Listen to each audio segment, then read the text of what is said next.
तो चलो दोस्तों, चैनल पर नए हो तो चैनल को सब्सक्राइब करो और वीडियो को लाइक जरूर करना। आज की बुद्ध कहानी को कौन कौन कमेंट में नमो बुद्धाय लिखता है, तो चलो कहानी को शुरुआत करते हैं। आज की कहानी है। यह कहानी शुरू होती है जब एक बड़े प्रदेश का राजकुमार अपना राजमहल सब कुछ त्याग कर बौद्ध संघ में शामिल हुआ। शुरुआती दिनों में नए भिक्षु ध्यान करना सीखते। इसके साथ साथ गौतम बुद्ध उन्हें भिक्षा मांगने भेजते ताकि भिक्षुओं का अहम कमजोर हो और उनका व्यवहार विनम्र हो जाए। संघ में आने के कुछ समय पश्चात राजकुमार भी भिक्षाटन पर जाने लगा। शुरू शुरू में सब ठीक था, लेकिन कुछ ही दिनों में घटना घटी जिस कारण राजकुमार विचलित हो गया और उसने भिक्षाटन पर जाने से मना कर दिया। भिक्षाटन का नियम था कि भिक्षु केवल 2 घरों में भिक्षा मांगते और नहीं मिलती तो आश्रम वापस आकर जल ग्रहण करते। एक बार राजकुमार भिक्षु नगर में भिक्षा मांगने निकला और दुस्सहयोग से भिक्षा नहीं मिली। शुरू में राजकुमार भिक्षु को निराशा हुई, लेकिन कुछ ही पलों में उसका मन शांत हो गया, जैसे कुछ हुआ ही ना हो, बिना प्रयास के। आज भिक्षु बड़ा प्रसन्न था। उसने लौटकर गौतम बुद्ध से कहा, आज मुझे भिक्षा प्राप्त नहीं हुई, लेकिन मेरा मन शांत है। न किसी विचार ने मुझे परेशान किया। गौतम बुद्ध भिक्षु की सारी भावनाएं समझ रहे थे। तथागत ने कहा, अच्छी बात है, अब तुम कल महल की तरफ भिक्षा मांगने जाना। भिक्षु ने आज्ञा का पालन किया और अगले दिन भिक्षा मांगने निकल गया।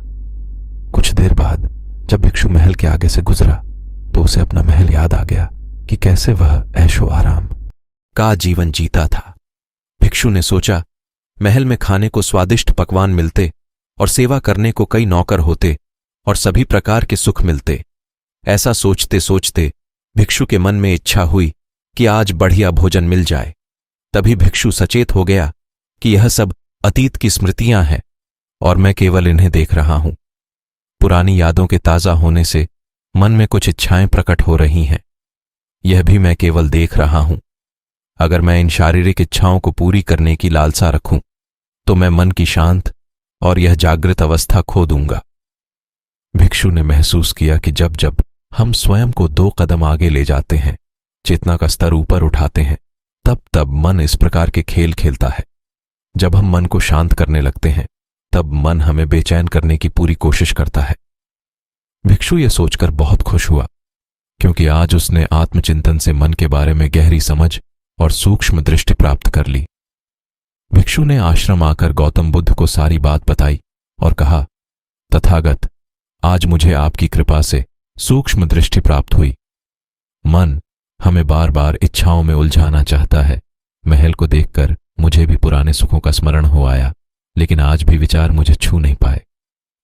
गौतम बुद्ध ने कहा, अच्छी बात है, कल नगर की दक्षिण दिशा में जाना, वहां एक हवेली है, वहां मन और विचारों पर उपदेश देकर आना।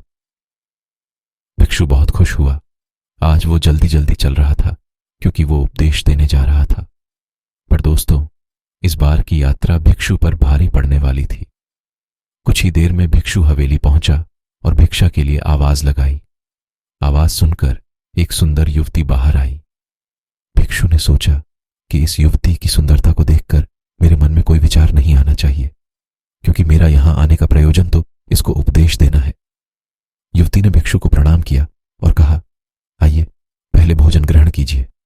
भिक्षु ने भोजन किया, फिर सोचा कि उपदेश देने से पहले थोड़ा आराम कर लेता तो अच्छा होता। भिक्षु यह सब सोच ही रहा था।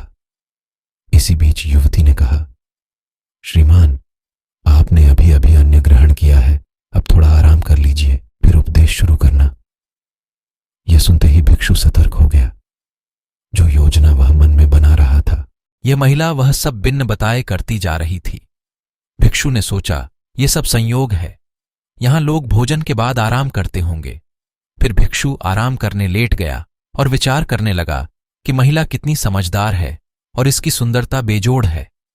अगर मैं राजकुमार होता तो ऐसी ही स्त्री के साथ विवाह करता। भिक्षु के मन में ऐसे ही कुछ विचार चल रहे थे। इतने में युवती फिर से आई और बोली, अगर आप राजकुमार होते तो मुझे उपदेश कैसे रहते? भिक्षु जी, आप तो मुझे उपदेश देने आए थे ना? युवती का इतना कहते ही भिक्षु को स्पष्ट हो गया कि युवती तो मन पढ़ सकती है। भिक्षु घबरा गया और हाथ जोड़कर पूछा, क्या क्या आप मेरा मन पढ़ सकती हैं? युवती ने कहा, क्षमा कीजिए, ध्यान करते करते मेरा मन शांत हो गया है, इसलिए बड़ी आसानी से मुझे दूसरों के विचार अपने आप महसूस हो जाते हैं, उनकी भावनाएं समझ आ जाती हैं। जब भिक्षु ने सुना तो उसके पैरों तले जमीन सरक गई। फिर बिना कुछ बोले भिक्षु तत्काल आश्रम की ओर चल पड़ा। रास्ते में चलते हुए भिक्षु का दिमाग फटा जा रहा था, उसकी बेचैनी बढ़ गई थी। भिक्षु खुद को कोसने लगा कि मेरे मन में युवती के लिए ऐसे विचार क्यों आ रहे थे। उसने मेरे बारे में क्या सोचा होगा? अगर यह बात लोगों को पता चलेगी तो लोग भिक्षुओं और संघ के बारे में क्या सोचेंगे? आज भिक्षु बहुत लज्जत महसूस कर रहा था और वह थोड़ी ही देर में आश्रम पहुंच गया। जब भिक्षु गौतम बुद्ध के सामने पहुंचा तो तथागत ने देखा कि उसके चेहरे की रौनक जा चुकी है। दोनों कंधे झुके हुए थे।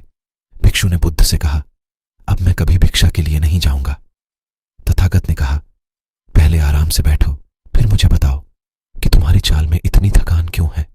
आज तुम्हारे चेहरे पर तेज की जगह गलानी की भावना क्यों है?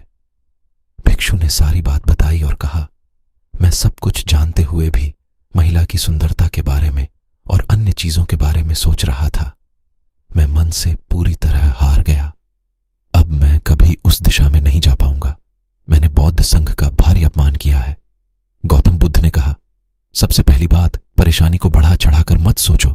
अगर कुछ बुरा हो जाए तो एकदम से यह मत सोचो कि सब खत्म हो गया। बिना सोचे निष्कर्ष पर मत जाओ। दूसरी बात, ध्यान दो कि कहीं तुम नकारात्मक विचारों के साथ अतिशयोक्ति करने वाले शब्दों का प्रयोग तो नहीं कर रहे। जैसे मैं हमेशा हारता हूं, जीवन में कुछ नहीं बचा, मैं मन से पूरी तरह हार गया, मेरे साथ कोई नहीं है। क्योंकि ऐसा करने से मन अति भावुक और विचलित हो जाता है और नकारात्मक विचारों के चक्र में फंसा रहता है। तथागत के शब्दों से राजकुमार भिक्षु के मन को सांत्वना मिली। भिक्षु ने पूछा, अगर मैंने अपने मन को जीत लिया था तो फिर मन ने मुझे परेशान क्यों किया? गौतम बुद्ध ने कहा, सबसे पहले यह समझो कि विचार पैदा कैसे होते हैं। पहले बाहर कुछ हुआ, फिर उस घटना के प्रति अंतर्मन ने प्रतिक्रिया की। इस कारण शरीर में भावना या सनसनी पैदा हुई। फिर इस सेंसेशन या फीलिंग के प्रति तुम्हारे सचेत मन ने यानी कॉन्शियस माइंड ने प्रतिक्रिया की। इस आखिरी स्टेप को हम विचार कहते हैं। भिक्षु ने पूछा, हमको परेशान करने की विचारों में इतनी शक्ति आती कहां से है? गौतम बुद्ध कहते हैं कि हम खुद विचारों को यह शक्ति प्रदान करते हैं। जब आप जजमेंट और सही गलत के टैग लगाकर विचारों को देखते हो तो उनके प्रति रिएक्ट करने लगते हो। एक विचार के साथ अन्य विचार भी सोचने लगते हो। जब तक आप खुद को जज करोगे तब तक मन आपको नीचा दिखाकर हावी होता रहेगा। भिक्षु ने पूछा, फिर मन शांत कैसे होगा? गौतम बुद्ध ने कहा, अगर विचार है तो शरीर में भावना भी महसूस हो रही है, क्योंकि हर विचार भावना के साथ प्रकट होता है। अगर आप अश्लील विचार महसूस कर रहे हो तो इसका मतलब है कि शरीर में एक भावना यानी सेंसेशंस भी महसूस हो रहे हैं और फिर आप उसके बारे में सोच रहे हो या रिएक्ट कर रहे हो। और इसी बात में मन को शांत करने का तरीका छपा है। हर विचार को देखना कठिन है क्योंकि विचारों का वेग तेज है, लेकिन शरीर में महसूस हो रही भावना यानी सेंसेशंस को देखना आसान है क्योंकि यह देर तक बनी रहती है। अगर इन्हें बिना जजमेंट के सही गलत का मतलब लगाए सिर्फ देखा जाए तो यह गायब भी हो जाती है। तब मन के पीछे जो शांति है वो प्रकट होती है और उस शांति में एहसास होता है कि मन हमारा कुछ नहीं बिगाड़ सकता। हमारा अंतर्मन कैसे ठीक होता है? नॉन जजमेंट से अगर हम किसी भी इंसान या घटना या फिर अपने मन को बिना जजमेंट के देखते हैं तो मन के साथ साथ अंतर्मन अपने आप स्वस्थ और शांत होने लगता है। अगर तुमने मात्र यह देखा होता कि इस औरत के प्रति विचार केवल मेरे अंतर्मन के रिएक्शन के कारण है और यह मैं केवल देख रहा हूं, मन में बहुत कुछ चल रहा है, लेकिन मैं सांस के प्रति सचेत हूं, मैं शरीर में होने वाली प्रतिक्रिया को देख रहा हूं, तब भी तुम सचेत होकर दृष्टाभाव में लौट आते। मन के पीछे जो शांति है वह हमारी सबसे बड़ी ताकत है। हम बड़ी आसानी से विचारों को शांत कर सकते हैं और एक दिन यह जान सकते हैं कि किसी भी प्रकार का विचार चिंता असल में इस शांति को पार नहीं कर सकता। हम हमेशा विचारों से अछूते हैं। गौतम बुद्ध कहते हैं, तुम याद रखो, विचार तुमसे हैं, तुम विचारों से नहीं। तुम हमेशा ही अपने विचारों से शक्तिशाली हो, अपने डरों और चिंताओं से शक्तिशाली हो। अब तुम अगले 7 दिन युवती के घर भिक्षा मांगने जाओगे, और ध्यान रखना, अपने विचारों को जज मत करना। अच्छे बुरे विचार केवल तुम्हारा द्वार खटखटाते हैं। तुम केवल इतना याद रखना कि तुम वह शांति हो जिसमें सब प्रकट हो रहा है। अगले दिन भिक्षु पूरे मार्ग जागृत होकर चला। महिला के घर जाने से पहले थोड़ी घबराहट हुई, लेकिन भिक्षु दृष्टा भाव में बना रहा। विचारों को शरीर में उठ रही, भावनाओं को, डरों को, गिल्ट को, सबको बस देखता रहा। जब वापस लौटा तो वह पूरी तरह शांत था। आज उसमें मैंने मन को जीत लिया है, यह अहंकार भी नहीं था।